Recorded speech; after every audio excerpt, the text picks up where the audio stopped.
Ain't gon' lie, I feel flyer than I ever been. We stay ballin', this New Orleans, I'm a Pelican. It's going down in the nest, wild, wild west. Come in town and you best, show us some respect. 3-point threat, I better make it rain. If it's something, don't jump stupid like your ankle sprain. Always said, never hate the player, hate the game. Jumper where the dame late, punch a train. Post game, big Q, talking about business. Bird gang, YouTube, they ain't flocking with us. Lock up the division mission, get into the finals. Finish competition, then it's going win the title. I know this flyer than you can get. Such a threat that the ref just might call a tag.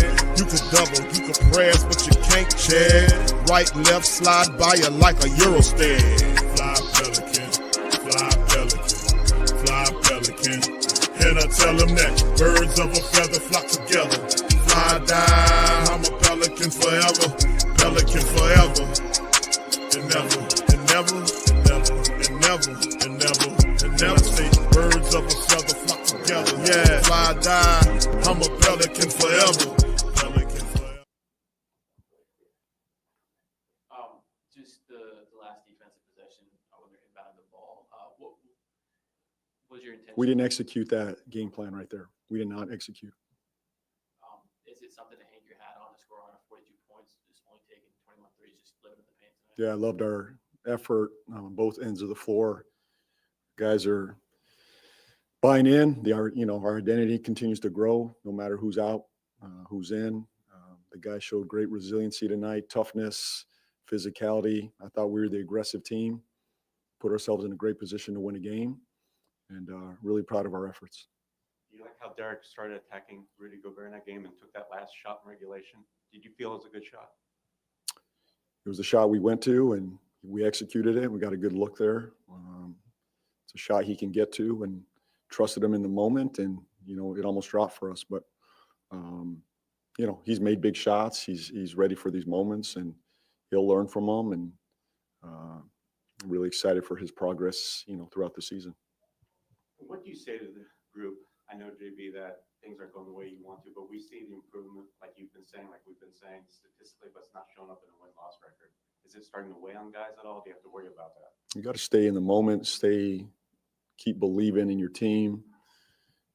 It's a mental grind right now. It's a mental challenge. We got to keep our heads about us when everybody wants to doubt. These are the moments that strengthen you as a team. These are the moments that build character. These are the fiber moments. They're not easy, but if you can get through it, there's a reward on the other side of it, and we just have to get there. But we can't hang our heads. We just got to continue to keep pounding the rock. As Coach Pop would say, keep pounding the rock. And it may not happen on the 1st. It may not happen on the 10th. It may not happen on the 50th. It may take 100, 102, but we're not going anywhere. The rock's going to continue to get pounded every day, every night. That's what I expect. The standard is high, no matter who's on the floor, and that's what I expect. Trey had a big night stat-wise, put up a career high rebound. What can I say about his performance tonight? Trey was great. I mean, he was active on both ends, defending, rebounding, playing with great pace, active on the glass. He took a major step forward. I thought he was a major part of us staying in this game and building a lead. So I see a lot of growth from him, especially in these moments on both ends. We're trying to be, having become this two-way player. I thought he really took a step forward tonight on both ends of the floor.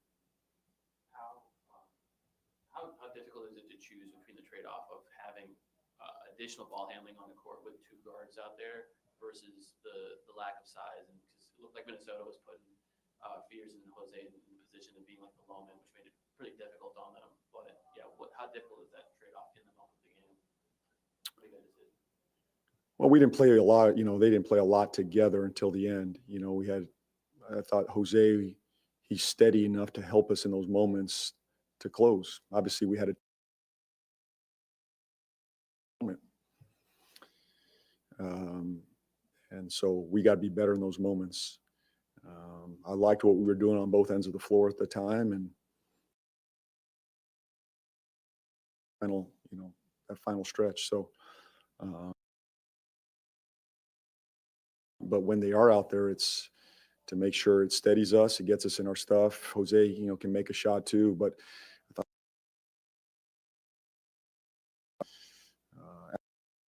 be more so for a steadiness, having a second, handler out there. As a team happened just in the last, I think, 7, 10 days. Do you see the offense? You're still here writing SOP.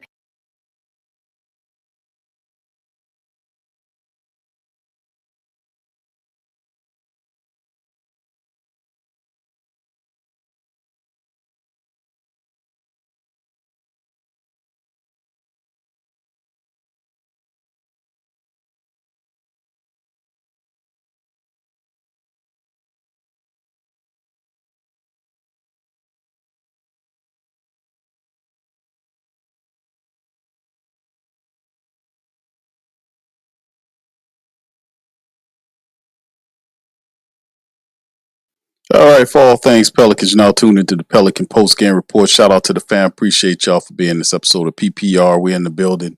Big QDC recapping the matchup right here. We have some technical difficulties hearing Coach Borrego. Rest of it, as soon as we get that iron out, we'll play the rest of the video if you guys really want to hear it.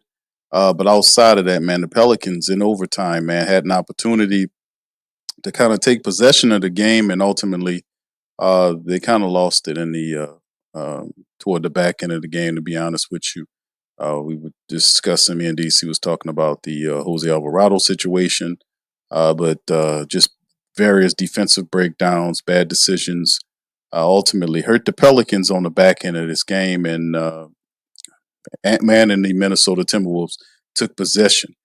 Shout out to you guys for being in the stream. Y'all feel free to hit the like button as well. All right, Jay Koff. Okay, Jay Koff says, I don't need to hear anything from Borrego, bro.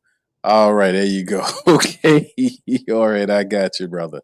All right, DC, how you doing tonight, man? Shout out to you. I'm doing all right, man. It's cold as hell. The city.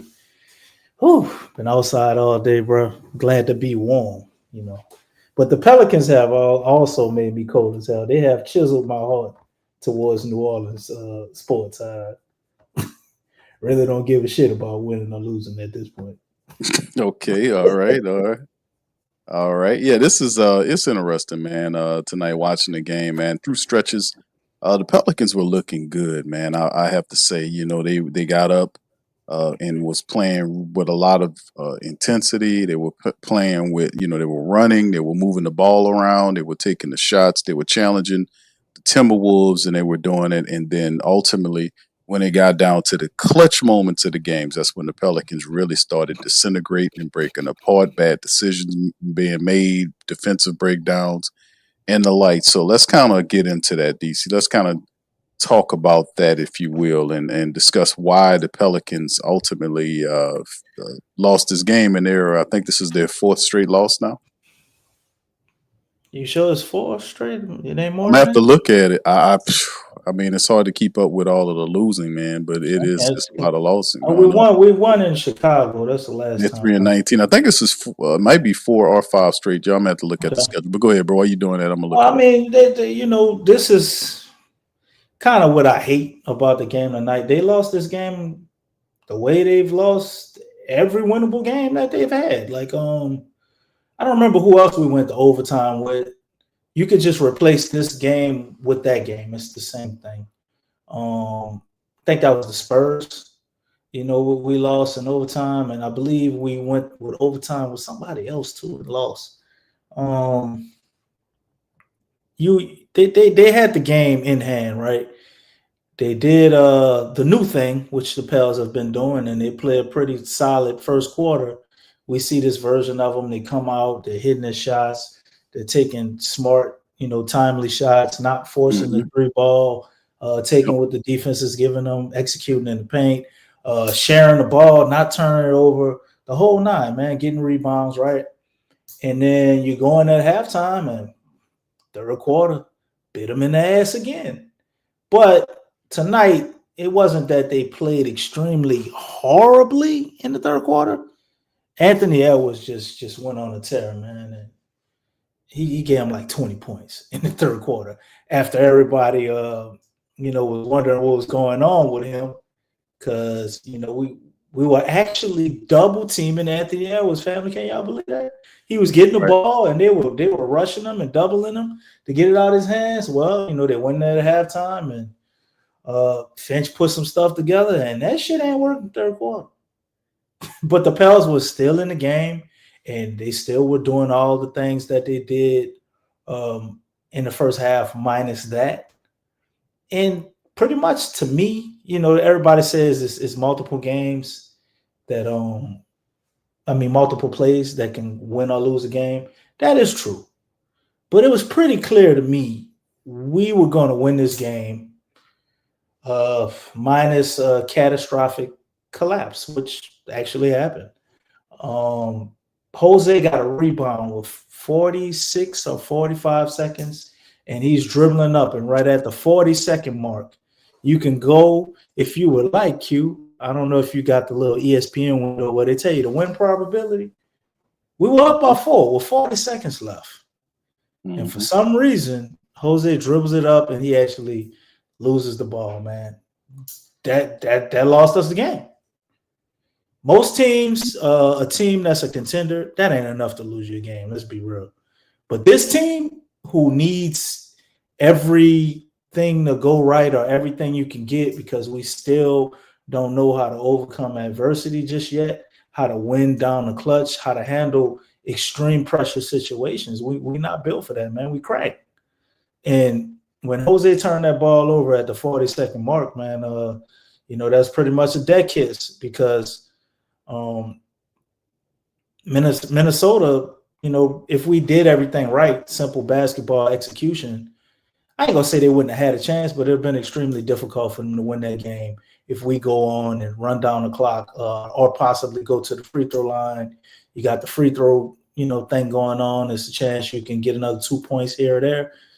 Game's over. But we go to overtime, man, and we get in overtime, and Julius Randle just decides he wants to come alive. And he attacked and played bully ball, Zion without the bounce. That's kind of what he looked like and more skill.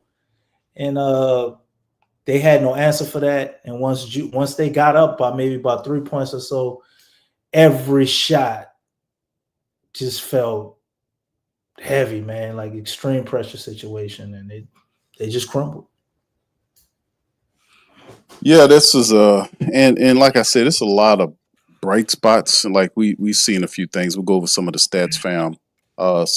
Some bright spots to talk about. We've seen how Trey Murphy played in the game. Overall, toward the back end, it really just disappeared in terms of shot making. Yeah, they weren't giving him the ball. That's what I'm saying. Really? That's the crazy part about it is like Zion is out.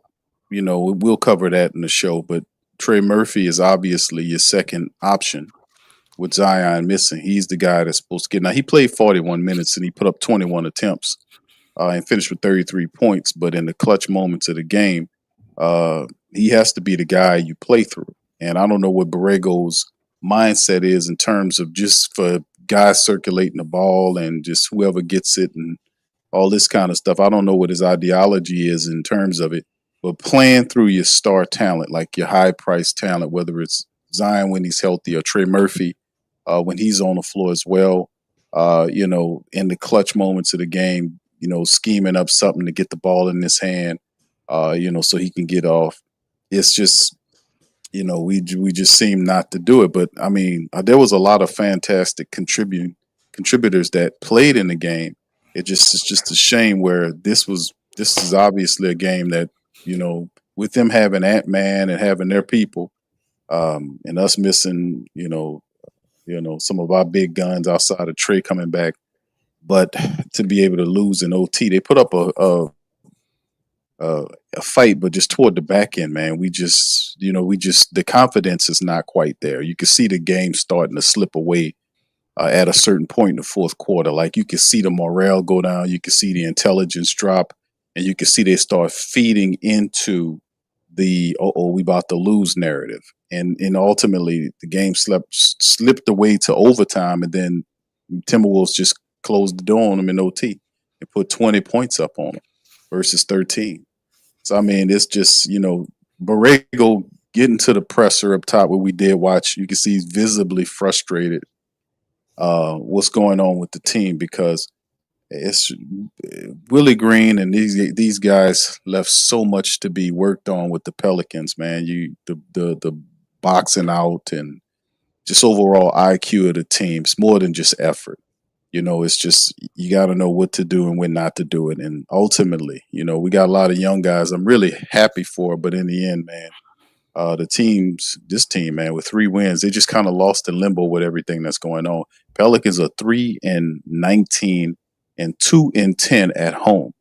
So at least if you're that bad, at least try to galvanize and steal some wins at home.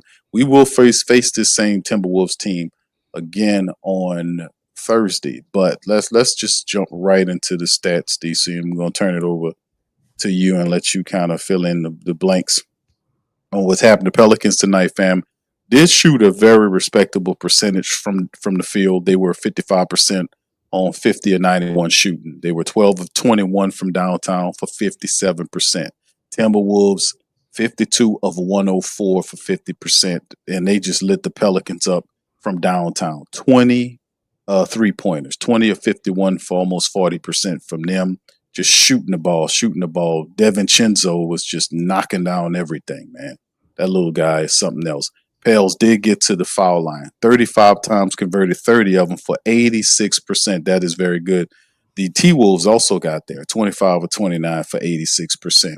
So the refs was letting them, they were calling the plays, and Pelicans did, get that high 80 percentage there. 42 to 41 on the rebounds. Pels edge there. In this thing, they did assist pretty well. The Timberwolves won at 29 to 26. The steals were T-Wolves 7 to 5. So did the blocks 4 to 1.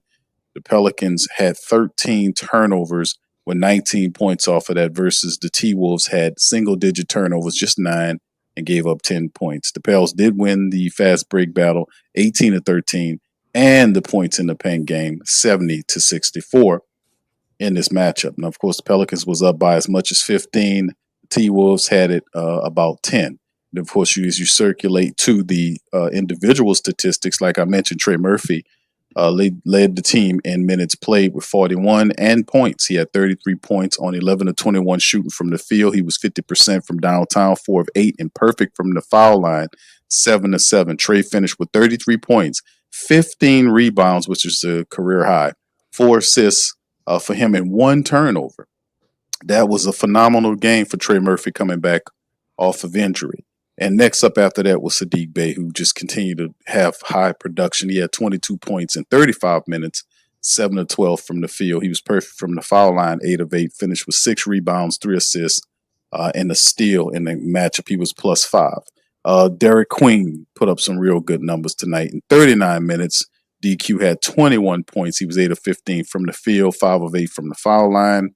He had 8 rebounds, 6 assists, and 1 steal for Derek Queen in the game. Jeremiah Fears in 34 minutes, 21 points by the Rook, 7 of 13 from the field. He was 1 of 2 from downtown, 6 of 7 from the foul line, 3 rebounds, 5 assists to go along with it. 34 minutes, and he had about 3 turnovers. But it was solid production from the young fella. And, of course, off the bench, 14 from Jose Alvarado in 25 minutes, 5 of 8 from the field. He was perfect from downtown, 4 for 4, 3 boards, 3 assists for Jose Alvarado.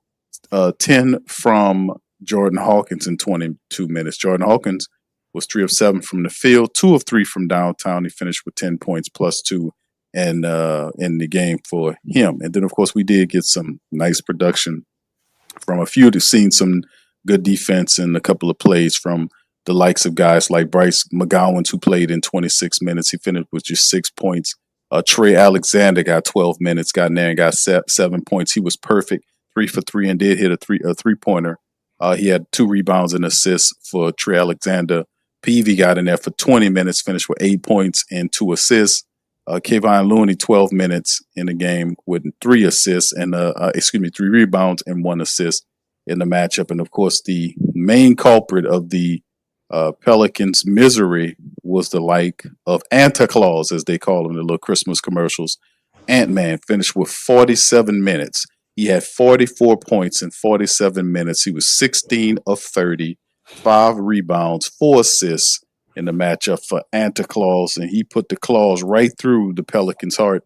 And this one, man, they couldn't stop him at all. And then they played really well. 26 from Gobert with 13 rebounds, and DiVincenzo had 15 points on 5 of 15 shooting from downtown. 17 from Jaden McDaniels and 16 from Julius Randle. 18 off the bench from Naz Reid as well. He was 4 of 8 from downtown, doing what Naz Reid usually does. DC, let's get into it, man. What's your thoughts on Pale's loss? Any additional things you want to add to this as well? Really just ready to get to the Zion story, but for the sake of due diligence and we being professionals, right? Well, I'll just point out actually a few positives because there ain't a lot of those. Trey Murphy, man, he came back, decided to show up tonight.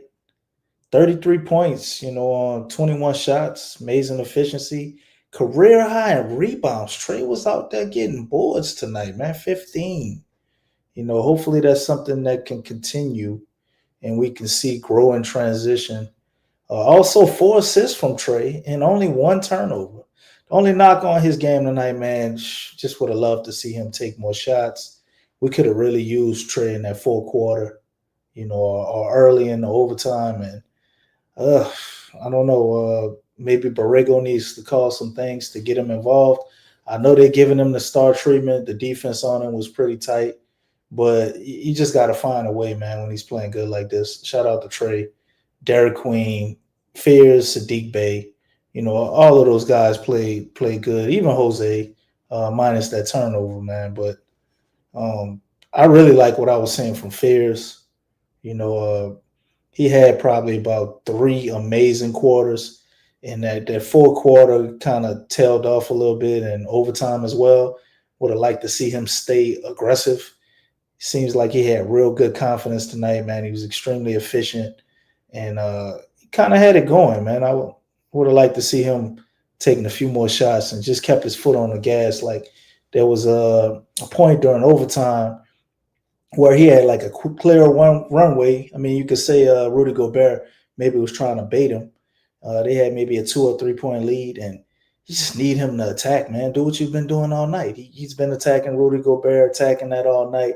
He was getting fouled or making his layups. And he just didn't want to do it and kind of turned and kicked the ball out, tried to kick the ball out for a better shot, and it turned to be a turnover, man. And, that pretty much was the end. That was like the last play where they actually were competing to be able to kind of keep that thing close or be able to win the game. I just wish he would have kept his foot on the gas, but could have been a career night for the young fella, but pretty good game, minus some rookie mistakes. And you could say the same about Derek Queen, other than the career night part. Defensively, man, he just got to do better, man. It's just way too many possessions of just allowing it to be easy for guys defensively. You can say that about a couple of other Pels players, but you just see the flashes from Queen, man. He has some amazing passes tonight, man. I mean, just some wicked dimes, man. And he had a few others that weren't converted that were also excellent passes that could have been assists. And you just see how special he is, kind of at the top of the key, just finding people, man. If they cutting, like he see them, man, like a quarterback out there. And offensively, he didn't have a lot going early in the game. And then you look up and this guy is 21 points. He just finds a way to get it done. He's going to get to the foul line. And he's just someone I can really see growing and blossoming into a great player, So shout out to Derek Queen, man, kind of shaking a little bit of the rust off, rookie wall, whatever it was. Having some games where he just looked a little off, looked a lot better tonight. He still needs to improve and grow, obviously, but a lot of it is defensively, man. You can't always get the rip or, get a block. You just gotta. Maybe it's just conditioning because I know he's slow, but sometimes it just look like he barely moving, man. And Sadiq Bey keeps doing Sadiq Bey things, man. Another 20-point game from Sadiq Bey. This dude is just overplaying the hell out of that contract. Matter of fact, this $150 million we got on the bench, man, somebody should donate some money to him. Because at this point, he underpaid. You know what I'm saying? Sadiq coming in, showing up, man. And at times, he almost looks like the goddamn lead player for moments in spurts. I can't even say a big game from Sadiq tonight. This has been, what he does, and he just continues to do it. Didn't have that elusive double tonight, but showed up in the points department. None of the threes went down. That was crazy for Sadiq, but he still found a way to be extremely efficient. So shout out to him. And Jose Alvarado, man, as well as Micah Peavy. Those two guys gave some punch off the bench, along with Jordan Hawkins. He looks like he's getting his swag back. I don't know if Borrego maybe been whispering in his ear or something. He just seemed a lot more aggressive to Hawk, man. A lot of those shots he took weren't falling, but minus maybe two of them. One of them was a block. They just looked horrific, but they're pretty clean looks, man. And I could see him getting into a groove and actually looking like some version of Jordan Hawkins that we saw his rookie year under James Borrego. But all in all, I thought the bench was solid, man. Did more than enough for us to win the game. We just couldn't bring it home. Yeah, it most certainly it did, man. It just like I said, these breakdowns, man, toward the back end of the game, it's like mental, man.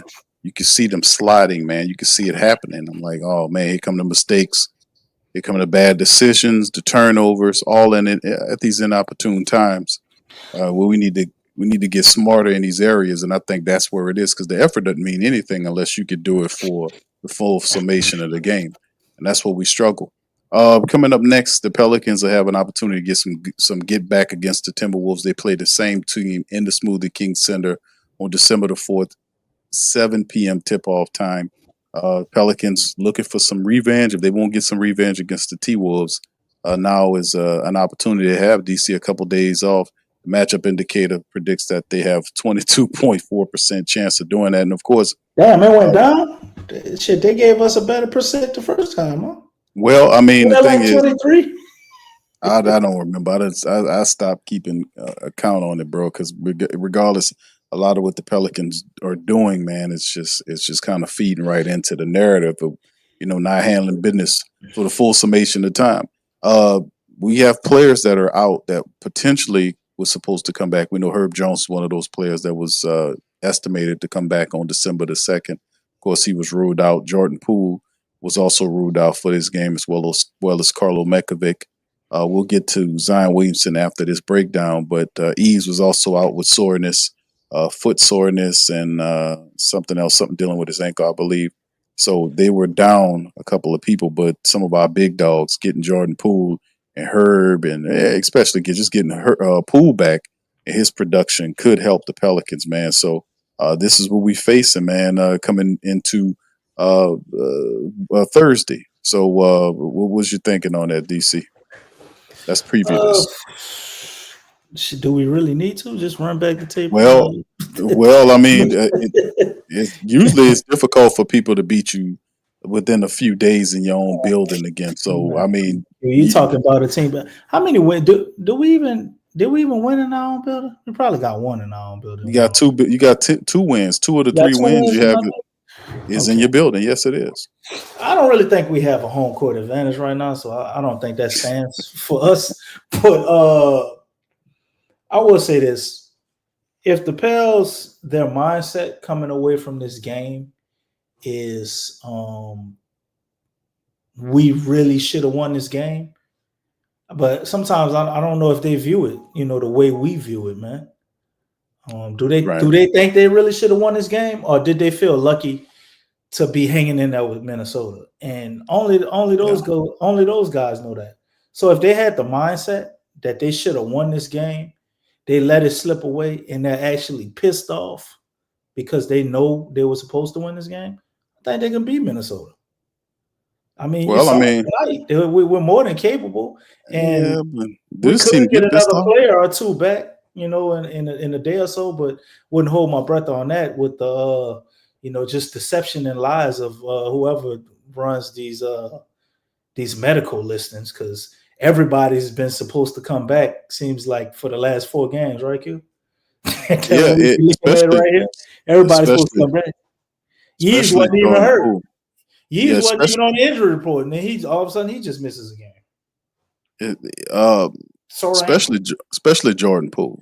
And Man, Herb Jones has been out for a while too. So uh, I don't these think Jordan Poole won't play. I think man, I don't know, I man. don't know You think what he's is still going hurt, or on. he just pissed off about something? I Like don't you I said, don't maybe I they don't told him he got to go to the bench, and he don't really like that. I don't know. He practiced and they were practicing. He was doing it, and then next thing you know, it's just been like 2 or 3 days. I mean, games, 2 or 3 games since I'm him waiting. practicing. I'm So I waiting for don't. him to be going 1-on-1 and 2-on-2 and 3-on-3. But see, this is that foolishness that Griffin did. But the interesting thing about it all, man, is just if Joe Dumas really wants to, and listen, and I'm gonna tell you something, fam, uh, about the whole process. He's gonna have some difficulty kind of working this thing through. The season was literally ruined by Gail because she was playing favorites and wanted to keep Willie in town until she can't. She got really tore up and burnt up by the fan base uh, to force Willie out of here. Now, in terms of the health staff, he's going to have a great amount of difficulty trying to get this health staff, because we coming back to the health staff question. This is something we talked about before with the Pelicans. Not only the ineptness of the leadership and not knowing who to pick and how to pick, and just focusing on making money and all this stuff, because most of these guys on top of the team, like Dennis Lauscher, are now they're not football or basketball people. They're not. These are just opportunists that are just making money. The whole deal with the Oshner sports medicine thing has been a bad move for the Pelicans since they went over there with Oshner, and all of a sudden they're locked in. So if Joe Dumars wants to do something with his health staff, he's going to get resistance from the president that's above him, because this dude is sitting on the board of directors for the hospital, and they have a deal signed. They just read up last summer with the same health staff. So we're not seeing the results. We're seeing all of these players, and I mean the really expensive ones. All of the expensive players, from Zion Williamson's $39 million. Herb Jones can't stay off of there. That's what I was like. I like Herb, but Herb's been hurt a lot lately. We can't count on Herb. When Sadiq Bey made it here, it made me understand why, to me, Herb has become really kind of expendable. 13, $14 million. Sadiq Bey is And really outplaying him. you don't want to know the weird thing, Q? I'm about to tell Yes. you something that's really weird. Sadiq Bey is outplaying her, right? Mm-hmm. He was a high draft pick, and he's done a lot, in his career right now. But looking at Sadiq, wouldn't you think he was older than her? He's actually younger than her. He's a year younger than her, man. His game is and and that's another thing, you credit Joe Dumars. Like, it's a few things people are kind of upset. They're thinking the decision with Willie Green was Joe Dumars. I kept telling people that his hands was tied, that he would have gotten rid of Joe Dumars. I mean, excuse me, he would have got rid of Willie Green before the season started. And the Gale was preventing him. That was one of the caveats that he started the team for. Remember, they asked him, was there a mandate? The mandate question was asked. Mandate. Joe Dumars denied it. He said there is no mandate, that he can do this, that, and the third. And he did it. He traded players. He brought in. He's supposed to say that, right? You're not Right. supposed to. He's not supposed to go against her because she's the owner. She cut the checks, right?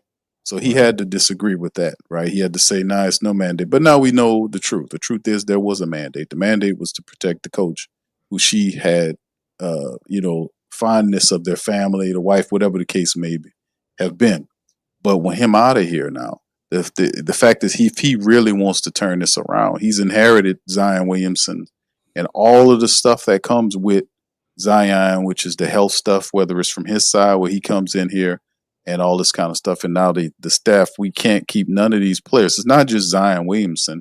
Look at all these other guys. And some people say, Q, them guys are not hurt. But, regardless or not, man, Carlo Mekovic, Herb Jones, they're going beyond their timelines. Jordan Poole was practicing, stopped practicing. I don't know what's going on with that. All I know is the team has 3 wins, and but Borrego basically said the other night is that they got all the time. They got many games left. So, we all understand that they're not trying to make a rush to do anything or try to win any games. The way they're holding these guys back, they're not trying to get them back on the court, to try to make anything happen.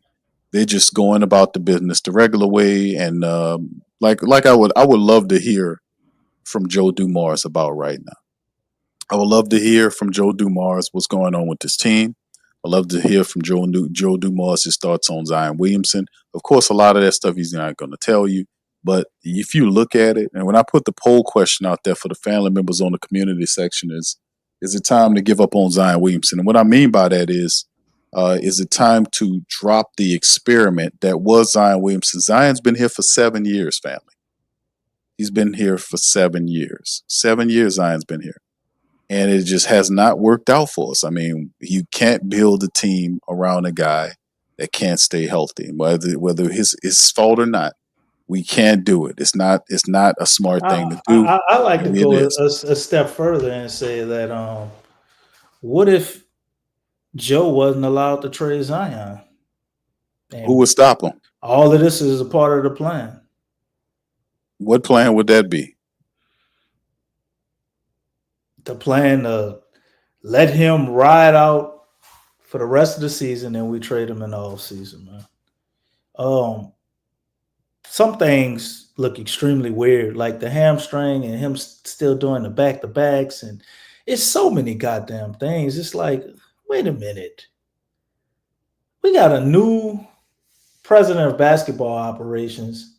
Vice president of basketball operations, and a senior president, because Troy Weaver isn't actually the GM, right? No, he's not officially. We don't even have an official GM. No, you don't. Correct. But a lot of the things seem exactly the same like when David Griffin was here. Extremely the way that they handle the injuries, the way that they handle Zion's, all the way down to you got 12 minutes in a quarter, right? Zion can score 8 straight points, and it doesn't matter. They're taking him out at the 8-minute mark. And they was doing that when he wasn't healthy. What is this shit?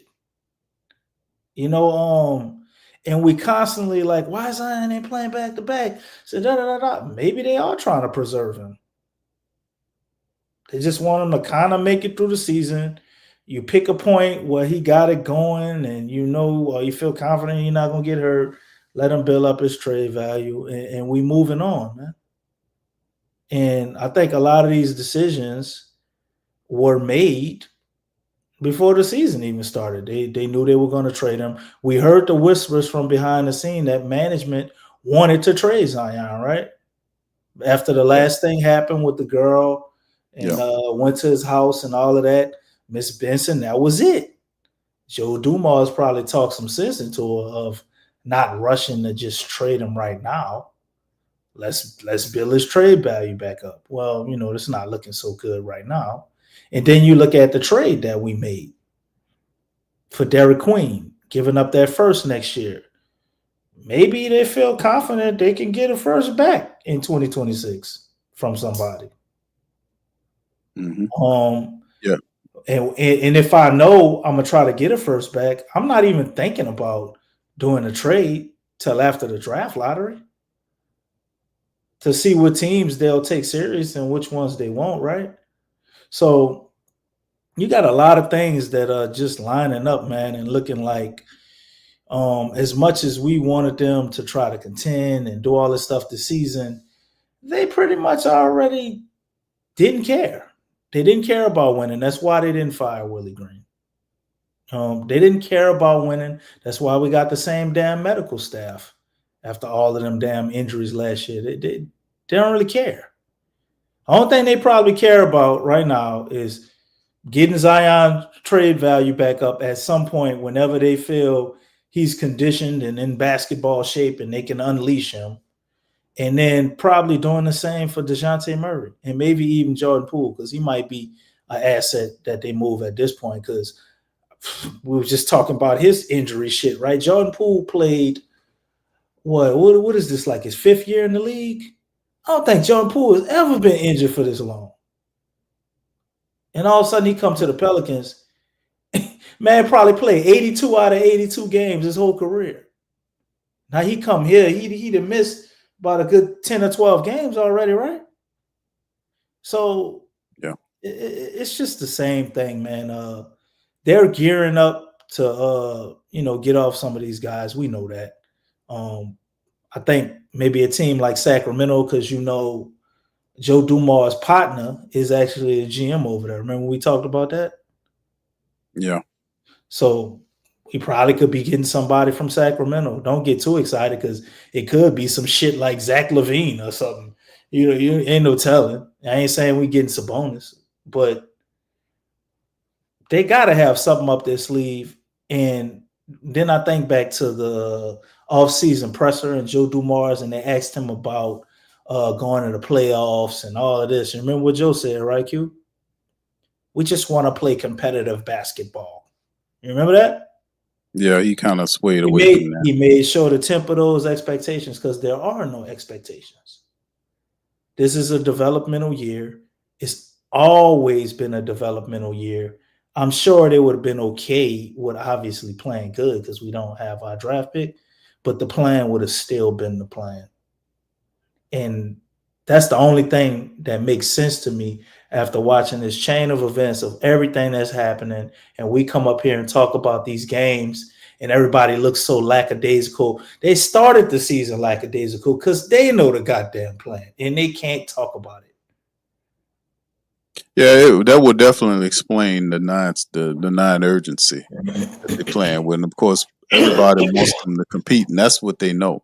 The That the rookies fan the only base, ones who don't understand, Q. yeah, that's why the rookies are outplaying the veterans, man.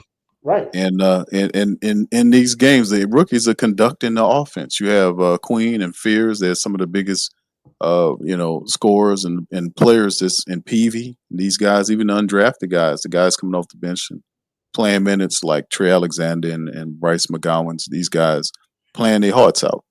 And like I said, this is just pathetic to me, because we've been talking about this on PPR for years about the health staff, and it goes uncounted for. You can't win anything if you don't solve the health issue with the team.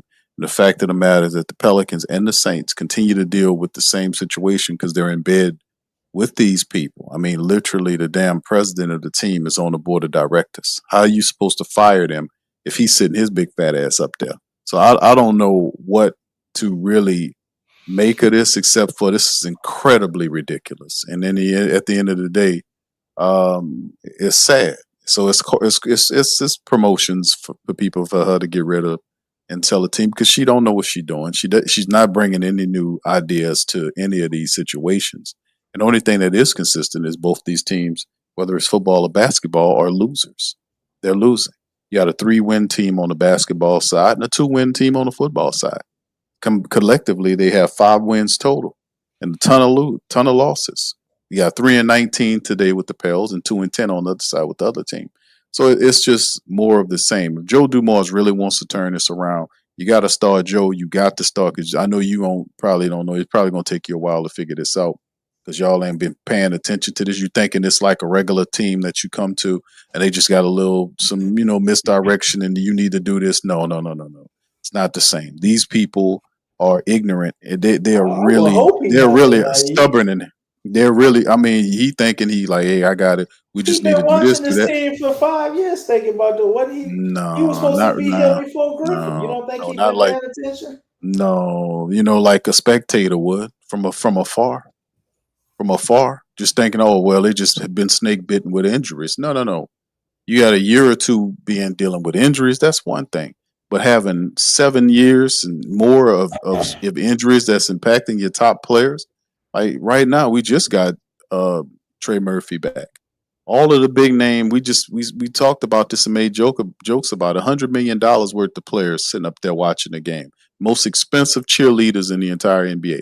They sit up here watching the game while young people run around there, rookies and undrafted people and backups run around trying to help the team stay competitive and on in some sort of capacity. And then guys just sitting up there watching it play out. And you got Borrego, he steps to it and he just does his Willie Green impression about, it's most people think that, this, that, and the third. Yeah, they're thinking that, man, because you are giving them that. These people are not performing. They're not carrying this out. Despite all of the practice that you claim you're not getting, it ain't all about that. You have to, regardless of what happens, you are in this position because failure has happened. The guy got fired before. You have to take the reins. You have to help them improve. But it's just showing with him there how really far off the team is with just fundamental stuff. It's just the fundamental stuff. Boxing out. They did hit well on the free throws, offensive rebounding, getting back on transition, circulating the ball, movement, constant movement. This type. You can see in later on in the game, the movement stopped. Then they start gambling on passes, throwing the ball away, making dumb decisions. You got to build up the overall IQ of what's going on, and it's taking too long to do that. And I think Borrego's had at least 10 games now, I want to say, since he's been here. So it's repetitive and it's getting boring and it's lame because people are tired of seeing it. And by the way, let's just do this article, DC, and you can just jump on it. Pelicans, Zion Williamson. Y'all heard this from earlier today. I would have did a flash report, but I couldn't get to it. Pelicans, Zion Williamson out for at least 3 weeks. I would contend that Zion Williamson, you won't see him until 2026. I promise you that you won't see him until they say 3 weeks. More than likely, it'll be a month. He's gonna come back with DeJounte Murray. Huh? DeJounte will come back before him, more than likely. Watch. God damn. Pelican star Zion Williamson had a grade 2 right hip abductor strain. The team announced on Tuesday. Williams, who already missed 11 games early this season, will be reevaluated in 3 weeks. This is ESPN's Sham Charania. Williamson missed 8 straight games in November because of a hamstring injury. He recently missed 2 games after he returned from that injury because the games were a second of a back-to-back set, respectively. Williamson, 25, is averaging 22.1 points, 5.6 rebounds in 10 games this season.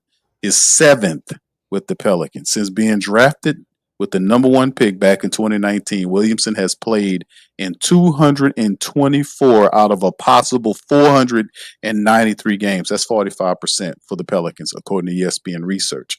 The last place Pelicans, who are now 3-19, entered Tuesday with the NBA's worst record. New Orleans has a minus 3.0 net efficiency this season with Williamson on the court versus a minus 13.9 net efficiency when he's off the court, according to ESPN's research. So Zion is going, I said, for a month worth of games, to be honest with you, because they're going to take their time with Zion. Y'all already know what this is. So anyway, this is the question I've asked in the poll question. When I say give up on Zion, I mean the experiment that the Pelicans have been doing for the last several years. Has Zion played his last game for the Pelicans? Latest injury should set up needed separation. Williamson expected to miss at least 3 weeks. CBS.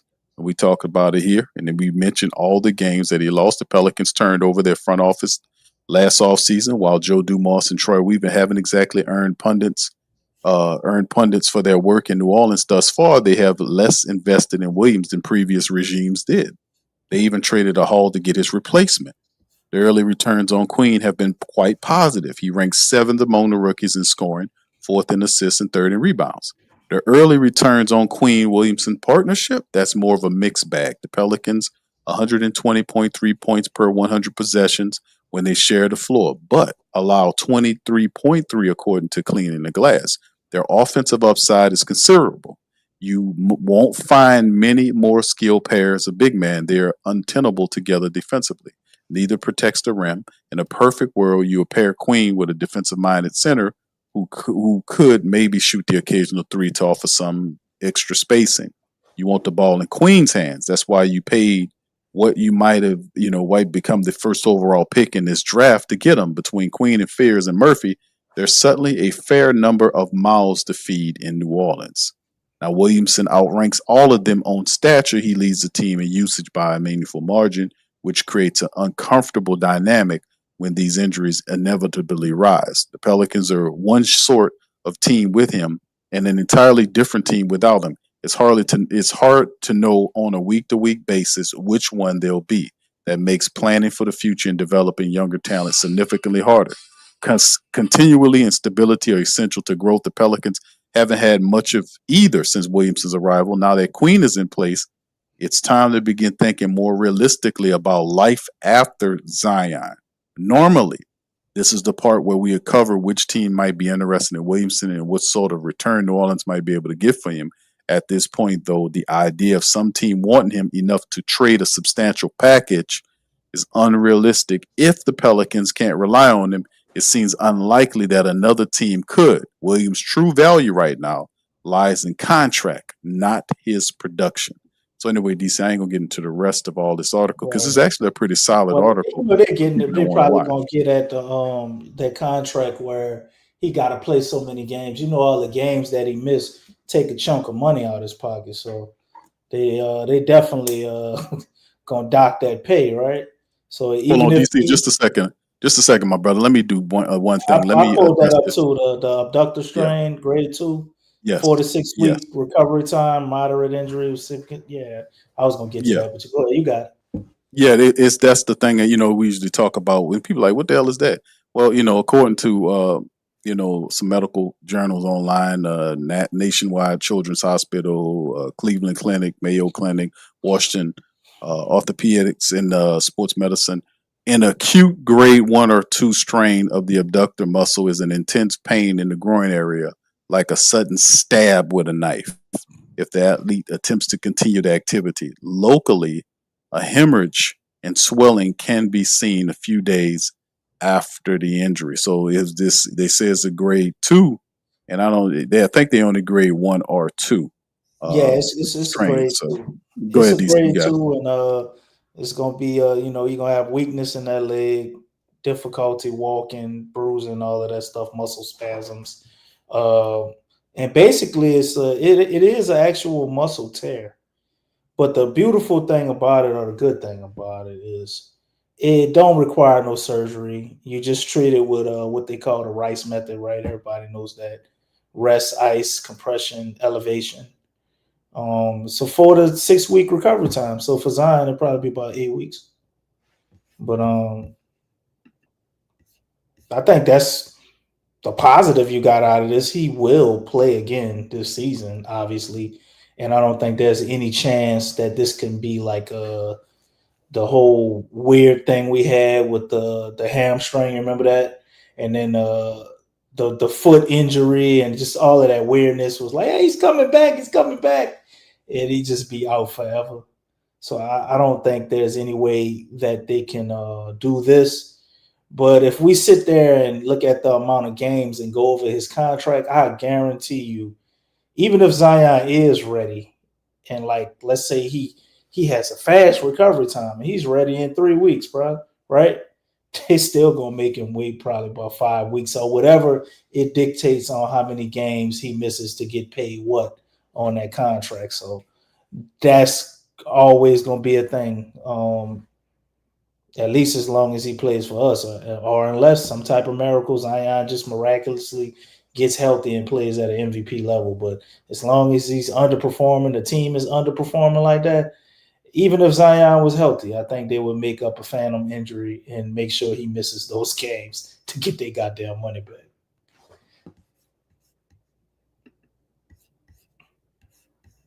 Yeah, it's just a sad situation, man, dealing with Zion Williamson, man, and um, they're saying people are asking in the chat. First of all, shout out to you guys, appreciate you. One of the family members said, "Q, why they got 2 streams going on?" Well, one of them is a vertical screen, a stream that they're doing. This is a new feature that this software offers, where it has the original or the manual, or I guess what you would call it, the portrait version, or the long version of the stream that you're accustomed to watching on television. The other one is a vertical stream, this screen that's designed for your phone, for your smartphone. That's the difference. This is a feature that they're doing, so that's just explain that. And in terms of where Zion and how did Zion hurt, where did this injury come from for Zion Williamson? Just to give the family members some backdrop on there. According to Yahoo Sports, Zion suffered this abductor injury during the Pelicans' November the 29th loss to the Golden State Warriors. That's when he developed this injury, for those who wanted to know. It happened during the game. All right, so so the question is, thank you, Tech Blitz. Shout out to you. Appreciate all y'all, man. Jaden Lavelle. Just want to give everybody a shout out, man. Shout out to everybody in the chat, man, because y'all Thank could you, have been man. quit like the Pelicans. Well, y'all still in Yeah, there. exactly, man. That's what I'm saying, man. And that's the Appreciate point that I always want to give a shout out to our fam, man, because it's frustrating it is. We can just like, yo, man, we're gonna just shut it down till the Pelicans start winning. But we more professional than this team, man. We are more consistent than our team. That's the frustrating part, is that we can be consistent. You guys can do it as well. And I mean, the Pelicans, look what we're doing. We're here every night or every other night talking about this team with 3 freaking wins. It's a laugh of the NBA right now. People making fun of the Pelicans, but we still here supporting. YBNG, Don, shout out to you, brother Don Miggy. Like I said, Lavelle, TFP, Dorlissa. Big ups to you, OG Jerry, Jacob, Jaden. Let's see, Isan. Shout out to Isan Wellington. Rahman, 18. Shout out Stephanie, good to see you. Thomas Taylor. Big ups. Mary K. Shout out to you as well. Owat, shout out to you, fam. Appreciate you as well, man. Appreciate you. And like I said, man, thank y'all, man. Tech Blitz, Slim. Big ups to you, man. Appreciate y'all forever, man. Brother Jan, much love, brother. I see you in there as well. I think I got everybody. If I didn't get you, y'all, just give me what's up, brother Lionel? Shout out to you, brother. Good to see you in the chat as well, man. If I didn't get you, give me a shout out. What's up, Kelvin? Shout out to you, man. All right, much love, bro. Appreciate you, man. Dr. Williams, sir, shout out to you, my man. Thank you. You might need doctor. I think the Pels are sick, man. You might have to perform an operation, man, and put a heart in their chest or something. What's up, Brandon? Shout out to you, man. Good to see you as well, man. I think I got everybody. If I didn't get you, just give me a shout out. And me or DC will give you a shout out as well. What's up, Ross? Shout out to my boy Ross, man. Big ups, brother. But yeah, this is the thing. Now that we, Jaden, bro. and then of course as we move forward, man, we got a super chat here. Yes, Ryan. Thank you, Ryan. Appreciate you, bro. Ryan S 381, excuse me, says, can we do a trade of Zion for Laurie marketing? Will Laurie fit our roster and make it better? Thank you, brother. Let's get you. Hold on, DC. Let's get that. Let's take the money out. Pull it out. Take the money out. All of it. Come on. Wasting my time now. Come on. Zion right now. Stop it, Indeed, bro. Go ahead, DC. They taking that goddamn money out of Zion's pocket, man, with his injury. But man, that's interesting, man. Let me look up. I want to see his contract, what Laurie's getting paid. But I honestly think Laurie would be a perfect player for this team. You got somebody who, goddamn, he get paid a lot of money though. But 5 years, $238 million. So that goes up significantly. You're paying him significantly more money than Zion. But his contract just started. So you'll have him on the books for at least 3 more years, depending on when you get him. And I think this year, Laurie's probably averaging damn near 30 points, right? This year. The only thing that I can't wrap my head around with Laurie is, why would Utah want to trade him? Like, what are they doing? I don't get if he's still on the block, like why they would try to trade him. But Laurie for Zion, at this point, if that's what we could get for him, man, I wouldn't hate it. I wouldn't hate it. I think the contract, you probably have to do something else or send another player to make the money work, obviously, because Zion on the salary cap is like $39. Laurie's 46. So you got to do something to make the money work. Are we sending a pick? Or are they just it's just even player swap? Because his game and the way he plays, I could see that working very well with a Derek Queen, Sadiq Bey, Trey Murphy, everybody. The only problem I have, I think, far as a basketball standpoint, is we gonna need some type of bruiser or somebody who can just get us them buckets in the paint, man. When we wanna bring some power down low. You're gonna lose a lot of that with Zion, and you're not gonna have that at all. In my opinion, with Laurie, he's more of he's more crafty, even though he can score in the paint a little bit, but that ain't really his game. But I wouldn't be mad at it at all, honestly. Then you get somebody who you ain't got to worry about their athleticism with all these damn injuries we deal with. I think we probably could make it work, man. He can stay healthy. He could avoid the curse. Yeah, he make a lot of money, man. Zion at about 39 and Laurie's 46 and some change, but man, Laurie plays, man. That's the bottom line. He And plays in he these don't miss games. no games. That's the whole point. And he's right now averaging 28, 6, and 2 on 47% shooting from the field. His 3-point ball is 36%. Now, like I said, you can't beat it because Laurie plays. Now listen, I'm not We foolish still enough gonna to need a dog though, Q. Like I hear you, he but I'm not just enough. But I hear you, but I'm saying you could play Queen and Laurie together because Laurie could stretch the floor for you. He could hit the three. But Fierce this too. He make life right, easier right, for Fierce as well. right. But that's what I'm saying. What's interesting is because if you get like and listen, fam, listen, I'm not trying to throw cold water on this because we getting players like when we got Jordan Poole. Poole is a 20-point scorer, right? We bring him in here. This is a guy that plays a lot of games. He comes in here and misses a lot of time, like DC astutely mentioned. Could this be a factor with Laurie marketing?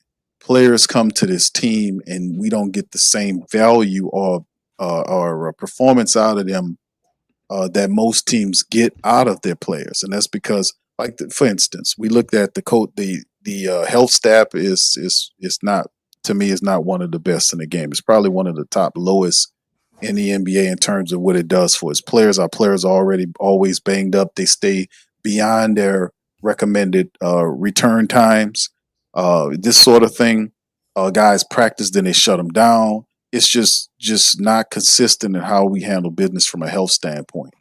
The coaching is this staff. No disrespect to Coach Collins or Coach Brewer or Monroe or none of these guys. But listen, fam, this coaching staff is probably one of the worst in terms of getting the most out of its players in the league. There are no specialist type coaches like we had Coach Fred, who was really NBA renowned in terms of how he helped people build and this sort of thing. We don't have none of that here.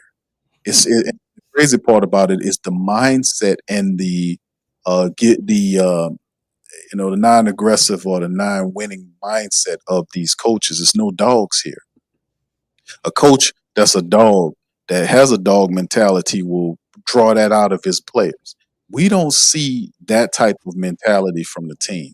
It's like, the Pelicans are known as a dumb, through league circles as a joke.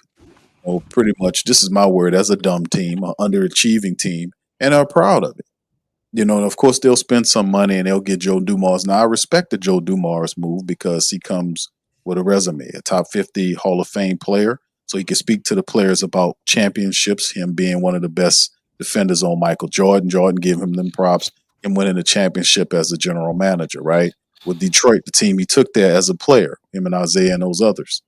So that's a resume. That's credentials right there that gives them some bit of responsibility, some respect. But all the other stuff is way out of the way. Like, I can give Joe Dumars credit for drafting Fears and going to get Queen when other people were lambasting them and making fun of them and calling them before the trade even worked out. Shit didn't even work out all the way. Time ain't even expired yet, and they slamming the man with articles about him giving up unprotected. But look at how Queen is doing. He ain't got the complexion for the protection, Q. Because But if Joe, David Griffin did the same thing, you can't tell me it would have been different. They it would have wouldn't. been They the wouldn't. same They would have intensity. gave him. No, it wouldn't have. They would have gave him some leeway. I'm sure they would have still critiqued it, but it wouldn't be like how it is with Joe Dumars. They make it like the man should be fired. He's the worst friend like ever. I'm like, damn, he only been Right. there for 3 They weeks. they blame the Zion Williamson Blame debacle everything on him. on Joe Dumars, and I've been They saying got people calling for his job right now, man. these I'm people like, don't know what they're God talking damn. about, family. They don't know what they're talking about. Number Crazy. one, he's like Joe should have fired Willie. They don't know nothing about what's going on with this team. They they don't know nothing about what's going on. We've been saying that Gail Benson been at the onset of this. She's the one that protected the man. She's responsible for the coach not being fired. That's Gail's job. He couldn't overwrite her. We kept saying that. The picks, him getting Queen and Fears and Peavy. Let's throw Peavy in there. Those guys are ballers. That the future's bright as far as that concerned. He also brought in Poole and Sadiq Bey. Sadiq Bey has really he's outplayed Herb Jones, and I think he should get Herb Jones money and should be starting.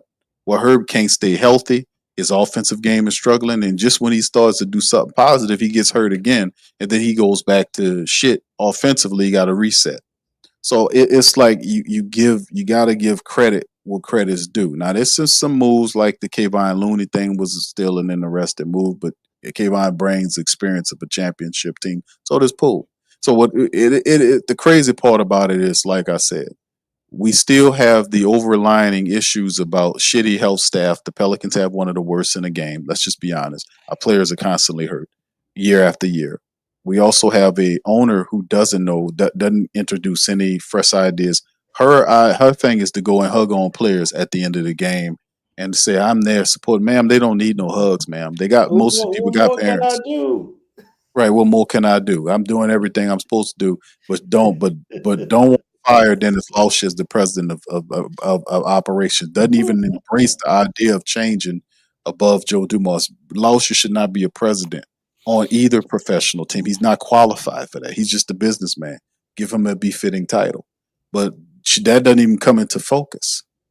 Doesn't even come into focus is a reason why you're losing and losing badly. And then don't really know. And then for her to say that she's not doing the audit of the team. She's not bringing in somebody from the outside to do a full audit on the team to figure out and go through each compartment, apartment, or department of the team to figure out which is underperforming. Doesn't even have none of those ideas. Just sit up here and tell you got to be patient. These people are completely out of their mind. And as Joe Dumars stepped in the door, he has to wrestle with the idea of fixing that health staff. Because I'm telling you, he hadn't gotten there yet. But you'll learn, Joe Dumars, you will learn, like we learned, that the problem with the Pelicans, besides the owner, is your health staff. Your health staff is subpar, sir. You need to do whatever you need to do to fix that health staff so the players that you bring in here will be able to play so we can be able to win. Look what Boston doing. You got other teams like OKC, how they players playing all the time and achieving all of these things and doing all this positive stuff, and we can't keep guys on the court. You thinking that they just got four-leaf clovers everywhere? No, it's a method to what they're doing, and you need to study that and you need to bring that down here. You don't have to reinvent the wheel. These people be looking at this stuff weirdly, man. You think I guarantee you bring Laurie Marketing down here. I would love that because to me, I've been a Zion supporter for a while. I think Zion Williamson was a player that had a lot of potential. But this fam, listen, when he first stepped to the door, this is year number 7, and we just talking about another injury, an adductor injury, a grade 2 on him with this, and he'll be out for a month. It won't be 3 weeks. It'll be a month that he'll be out. That means for the rest of 2025, you won't see Zion dribbling the ball and trying to help the Pelicans win games to get the double digits. Can we even get 10 wins before the end of the year? Can we get up to around? Can we get to the 10 game win level? Can we get that? You know how they are. So I mean, it's no rush on getting none of these guys back on the court, and it's just a blame damn shame, man, how this team is. And like I said, and I agree with Lex what she's saying about it. And we talked about this, the contamination of these players, all of the losing is killed. Gold stuff. Willie Green still And David Griffin now also is there because there would not be a Willie Green if it wasn't for David Griffin. He was the one that also, or as I call him, David Grifter. He was one of these guys that came on the scene with all this soft talk and dogs with. I remember Herb Jones was a dog. Herb Jones is domesticated now. You got Sadiq Bey playing like you supposed to play, Herb. So I mean, these guys are smiling and dapping each other off, and the team losing all over the damn place. Ain't nobody pissed off. What kind of emotion do you want them to display, Q? The same shit you display. Tiredness of losing and not providing a full effort, but still getting paid like you are. That's what I want to see. I want to see a full out effort for 48 minutes.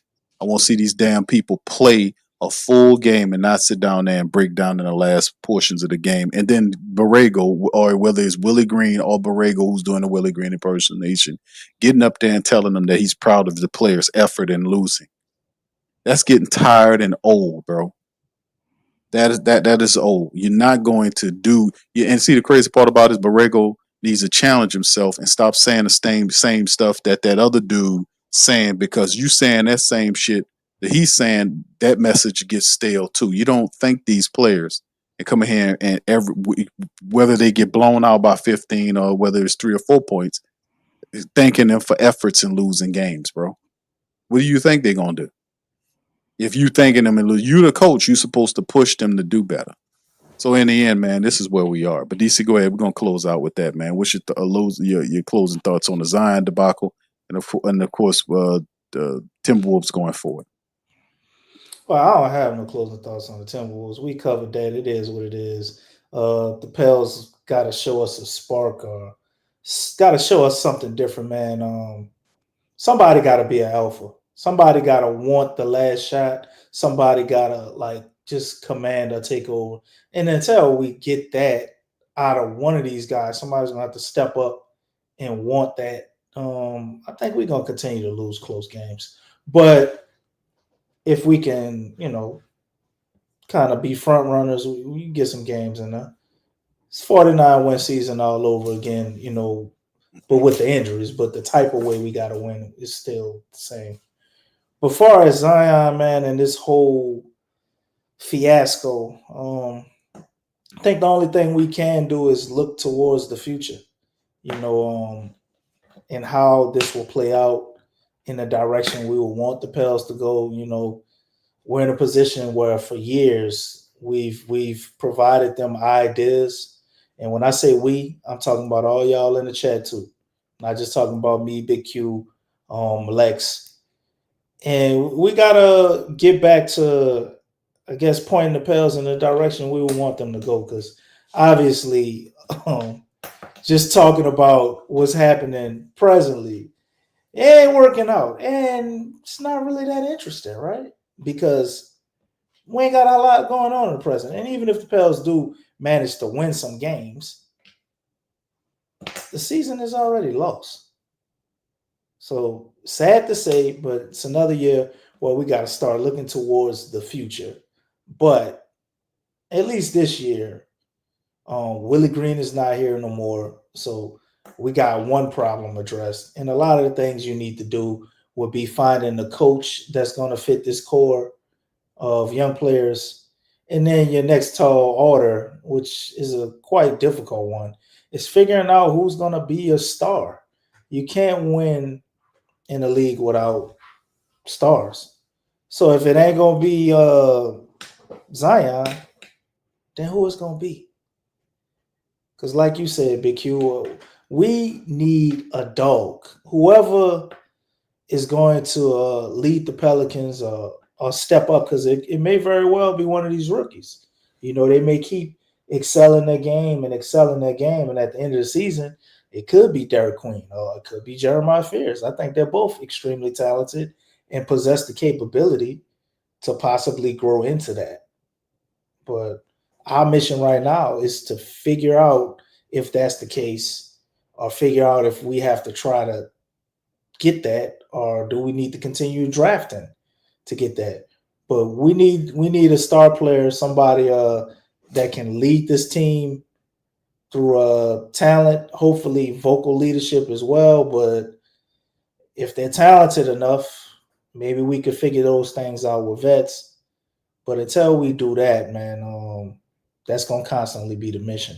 So like the trade idea my man threw in the chat, Laura Markman, I think his attitude and everything would fit with the team. but I don't know how much of a dog he is to me, or exactly like fits New Orleans. But as long as we can have a team that plays like us, I don't think that would matter. So if we did pull that trade, maybe it would be more like you said, Q, on the coach, because certain coaches are able to pull things out of players the same way Willie Green was able to domesticate some guys. Yeah, that has to change, man. You got to have a firebrand at the coaching position that's a disciplinarian. These guys be thanking these players for the wrong stuff. That's rewarding negative behavior, man. You don't be congratulating these players on efforts and they losing, man. I mean, I just don't like that. That's what Willie Green been doing. He used to get fake mad at the player when they have blowouts, and then even in some of the blowouts, he was still thanking. So I mean, it's just like this coaching staff that we have, like they've been contaminated with that bullshit, man.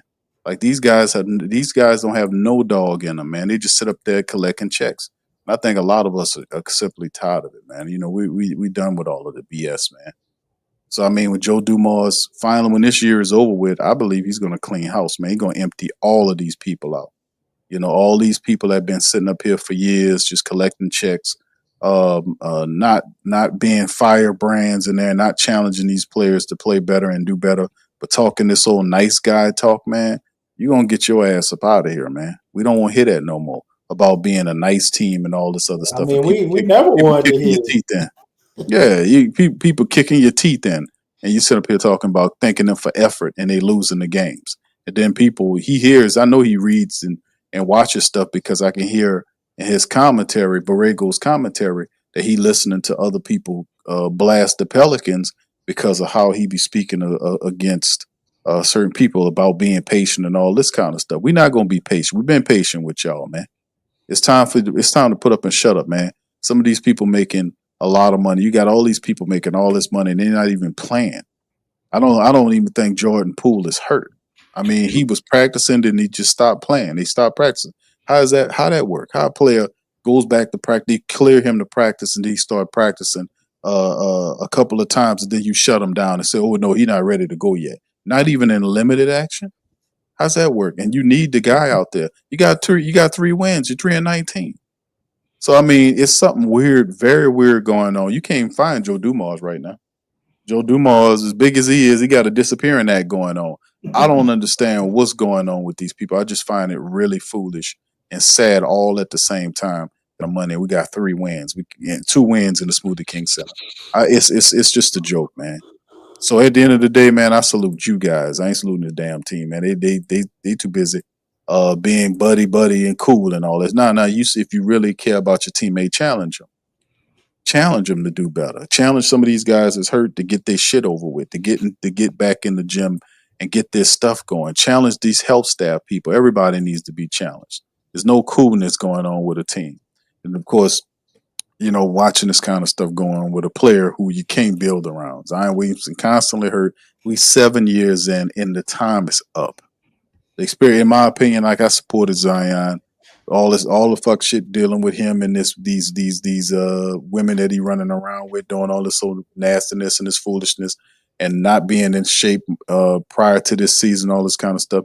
And now in year number 7, these constant injuries. We cannot win any games if we can't have the man on the court playing. Man, can't play back to backs. The sore elbow by Trey. He missed like 3 to 4 games. Jordan Poole's out. We don't know what's going on. Herb Jones still out. He was supposed to come back. He's still out. It's just Carlo Mekovic. I don't know what's going on with Carlo. He's just a reserve player, a little energy bug, big guy off the bench. He's not there. So, like I said, man, I don't know what's going on with the Pelicans. It's just a laugh and a half. But anyway, with that being said, we're going to get on up out of here. Y'all do us a service. Hit the like button. Hit the subscribe button. By all means, feel free to share the show on your social media feed. Big Q, DC, representing the Pelican Nation. Shout out to you guys for keeping it real and showing up, man, and showing out as always, man. And we'll see the Pelicans again, man, on Thursday against this same team tonight. Can they pull it together? Can they galvanize? Can they put together some respect for themselves and not let this team beat them twice in a building within a couple of days? Can they do that? Or will Borrego come out and thank his players again as they lose their 5th straight game? So it is what it is. We'll holler at you on the next one. Much love, peace, and go Pels. You're listening to the Pelicans postgame report on the PRO Media Network for all things Pelicans. Perfect. Fly Pelican, fly Pelican, fly Pelican. And I tell them that. Fly down, I'm a Pelican forever. Yeah, ain't gon' lie, I feel flyer than I ever been. We stay ballin', this New Orleans, I'm a Pelican. It's going down in the nest, wild, wild west. Come in town and you best, show us some respect. 3-point threat, I better make it rain. If it's something, don't jump stupid like your ankle sprain. Always said, never hate the player, hate the game. Jumper where the dame late, punch a train. Post game, big Q, talking about business. Bird gang, YouTube, they ain't flocking with us. Lock up the division mission, get into the finals. Finish competition, then it's going win the title. I know this flyer than you can get. Such a threat that the ref just might call a tag. You could double, you could press, but you can't check. Right, left, slide by you like a Eurostep. Fly Pelican, fly Pelican, fly Pelican. And I tell them that birds of a feather flock together. Fly down, I'm a Pelican forever, Pelican forever. And never, and never, and never, and never, and never, and never say birds of a feather flock together. Yeah, fly down, I'm a Pelican forever, Pelican forever.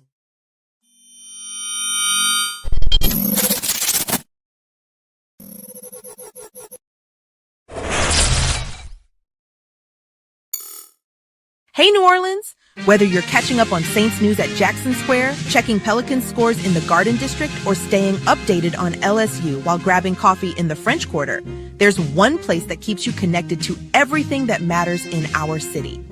From Bourbon Street to the Superdome, from Preservation Hall to the riverfront, New Orleanians are staying in the know with the WhoDatDaily.com. Your daily source for Saints, Pelicans, LSU, and all the sports, music, and culture that makes our city special. At work downtown, at a game in the Dome, or just relaxing by the Mississippi, wherever life takes you in the Big Easy, you can stay connected. Because when you're from New Orleans, you don't just live here. You stay in the NO. That's stay in the know. Visit the WhoDatDaily.com and never miss what matters most to Who Dat Nation. Stay in the NO, you stay in the know. Hey, Ryan. Welcome to the Pro Shop, where we create authentic NOLA-inspired clothing for men, women, and children. From Saints jerseys to Pelicans gear, everything's crafted right here in New Orleans. Whether you're shopping the Pro Shop, the Pel Shop, or the Pro Shop Kids, we've got your whole family covered with genuine merchandise that represents our city's spirit. Check for links in the